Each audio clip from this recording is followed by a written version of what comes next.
अजमेर जिला दुग्ध उत्पादक सहकारी संघ लिमिटेड अजमेर संचालन मंडल की 138वीं बैठक अजमेर डेयरी अध्यक्ष रामचंद्र चौधरी की अध्यक्षता में वीडियो कॉन्फ्रेंसिंग के माध्यम से आयोजित हुई। बैठक में वर्ष 2021-22 वित्तीय वर्ष का लगभग 900 करोड़ रुपए का बजट पारित किया गया। बैठक में पशुपालकों को वैक्सीनेशन हेतु अजमेर सरस डेयरी द्वारा 1 करोड़ रुपए की राशि मुख्यमंत्री सहायता कोष में देने का निर्णय लिया गया। बैठक में संघ द्वारा संचालित स्पर्श ट्रस्ट का भी पुनर्गठन करते हुए 6 सदस्यों की नियुक्ति की गई। डेयरी अध्यक्ष रामचंद्र चौधरी ने बताया कि अजमेर डेयरी में कार्यरत सभी कार्मिकों एवं डेयरी के सभी संविदा कार्मिकों का मुख्यमंत्री चिरंजीवी बीमा योजना के अंतर्गत पंजीयन कराया जाएगा, साथ ही उनका जीवन बीमा भी करवाया जाएगा। डेयरी अध्यक्ष चौधरी ने बताया कि अजमेर जिले की डेयरी को स्मार्ट डेयरी के रूप में विकसित करते हुए अब पशुपालकों द्वारा डेयरी में दूध देने पर उन्हें एसएमएस से इसकी जानकारी मिलेगी। अजमेर डेयरी अध्यक्ष रामचंद्र चौधरी ने बताया कि आगामी दिनों में 300 लीटर प्रतिदिन दूध देने वाली डेयरी को ही मताधिकार की छूट दी जाएगी।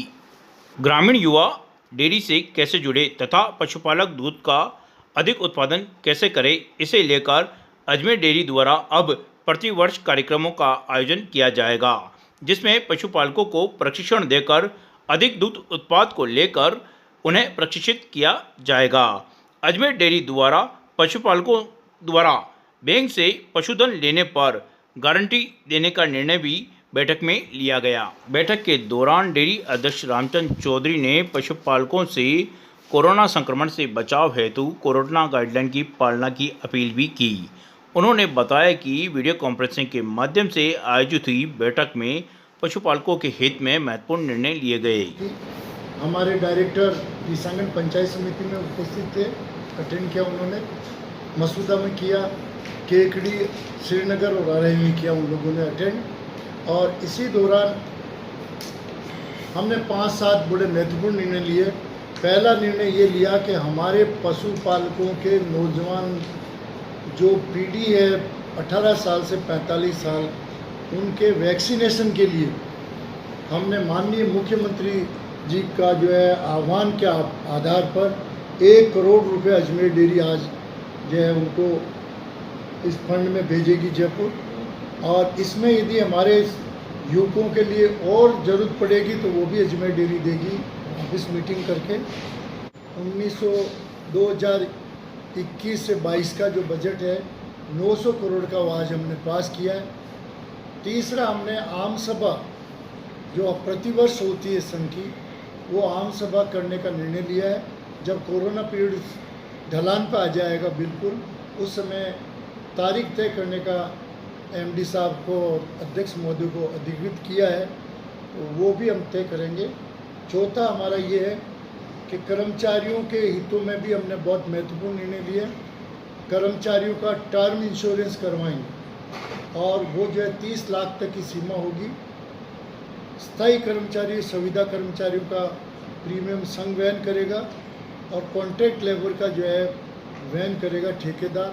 फिर भी उसमें ज़रूरत पड़ेगी तो संघ भी अपना कंट्रीब्यूशन देगा, जिससे कि ठेकेदार भागे नहीं, सहयोग करे। इसके अलावा प्रत्येक कर्मचारी के वैक्सीनेशन के लिए भी जो है माननीय जिलाधीश महोदय से हमने अनुरोध किया है, वो यहीं कैंप लगवा करके CMHO साहब के माध्यम से यहीं पे टीका वैक्सीनेशन 100% कराएंगे। इसके अलावा हर एक कर्मचारी को ये कार्य प्रारंभ कर दिया। मुख्यमंत्री जी के चिरंजीव योजना है, उससे हम हर कर्मचारी को जोड़ रहे हैं। ये तीनों स्टेप उनके लिए किए। पशुपालकों के लिए ये किया हमने, सेक्रेटरी और समितियों के लिए वहाँ पर जो दूध ठंडा कर रहे हैं, वर्तमान में 1 लीटर पे 30 पैसा जो दे रहा है उसको 33 पैसा देंगे। और दूसरा जो है हम समितियों को जो हेड लोड ट्रांसपोर्टेशन का जो दे रहे थे, उसमें हमने 50 पैसे से लेके 1 रुपये मतलब प्रति साइकिल की वृद्धि की है। जैसी दूरी वैसी वृद्धि होगी। इसी प्रकार हमने जो हमारे सचिव है उनकी सैलरी 500 रुपये से बढ़ा 4,500 जो वर्तमान वेतन माने उसको 5,000 कर दिया, 500 रुपये की वृद्धि की। इन तीनों स्टेप से संघ को 1 करोड़ रुपए अतिरिक्त भुगतान करना पड़ेगा गांव की समितियों के लिए, चीलिंग करने के लिए, हेड लोड ट्रांसपोर्टेशन पे और सेक्रेटरी के वेतन में। इसके अतिरिक्त जो हमने निर्णय जो है खास लिए पशुपालकों अजमेर को डेनमार्क बनाने के लिए, अजमेर को डेनमार्क बनाने का जो हमारा सपना हम पूरा करने के लिए बैंकों को आमंत्रित किया है कि वो पशुपालकों को आप ऋण दो, गारंटी अजमेर डेयरी देगी, पशुपालकों की गारंटी सीधा अजमेर डेयरी देगी और आपके जो पशु आएंगे उसका जो है भुगतान आपको समय पे अजमेर डेयरी करेगी। तो उससे जो है हमारा टारगेट है कम से कम 1 लाख पशु 2-3 महीने में लाके अजमेर ज़िले में खड़े करना। कोरोना कम होते ही खरीदारी शुरू करा देंगे। उसका क्या पैटर्न होगा उसके लिए भी कमेटी बनाई है और वो लिस्टें बनेगी, कितनों को दिलवाना एग्जाई करेंगे, ज़िले की लिस्ट 600 ही समितियों की संचालक मंडल के सामने आएगी, अप्रूवल करेंगे और उनको ऋण दिलवाने की कोशिश करेंगे। उनकी क्वांटिटी भी ज़्यादा होगी, इसके लिए हमें मार्केट को देखना पड़ेगा। तो मार्केट को बढ़ाने के लिए, हमारी मार्केटिंग को बढ़ाने के लिए हमने कुछ कदम उठाए हैं और उन कदमों की जो पुष्टि है वो हमने बोर्ड से करवाई है। इस क्रम में सबसे पहले हमने वैशाली नगर का अर्बन हाट जो बना हुआ है उसमें हमने एक फूड कोर्ट के अंदर एक पार्लर का डेवलपमेंट करवाया। तो जिस तरह से पार्लर हमारा कलेक्ट्रेट के अंदर चल रहा है, मुख्य द्वार पे चल रहा है, जैसे एक पार्लर की स्थापना वहाँ पर भी होगी।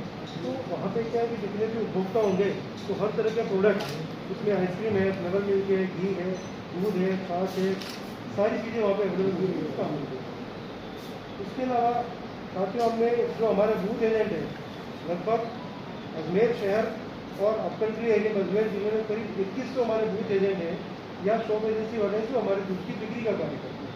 वो हमारे लिए एक तरह से रीढ़ की हड्डी है। जिस तरह से पशुपालक के बिना हमारा काम नहीं चल सकता है, उसी तरीके से हमारे जो वेंडर्स हैं उनके बिना भी हमारा काम नहीं चल सकता। तो सन 16 के बाद उनका जो ट्रेड मार्जिन है, दूध बेचने का जो कमीशन है, सन 16 के बाद कभी बढ़ा नहीं था, उसको बढ़ा करके साहब की स्वीकृति से, साहब के आदेश से ₹1.30 पर लीटर से बढ़ा करके ₹1.50 प्रति लीटर किया गया। इसकी पुष्टि हमने बोर्ड में करवाई।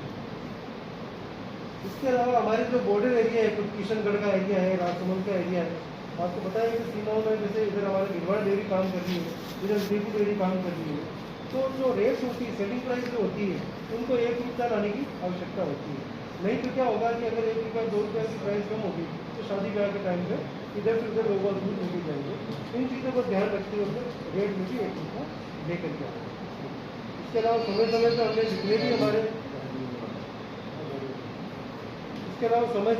जितने भी दूध उत्पाद हमने लॉन्च किए हैं, आइसक्रीम है, फ्लेवर मिल्क है, इसके लिए आप लोगों के माध्यम से, मीडिया के माध्यम से हमने प्रचार प्रसार, चाहे प्रिंट मीडिया हो चाहे ये डिजिटल मीडिया हो, इसके माध्यम से समय समय पर हमने किया है। साथ ही साथ अभी होम डिलीवरी का टाइम आ गया। आप लोगों ने देखा होगा लॉकडाउन के पीरियड है, ग्राहकों के पास पूरा समय भी नहीं होता है। ऐसी स्थिति में हम ये कोशिश कर रहे हैं कि हम ग्राहकों के पास पहुँचें। तो इसको बढ़ावा देने के लिए हमारी योजना को मिलाकर के 4 साइकिल रिक्शा खरीदने की है, जो अलग अलग क्षेत्रों में टाइम को डिवाइड करते हुए गिनेगी और लोगों को अपने द्वार पर ही सरस आपके द्वार इसी तरह यूज होगा।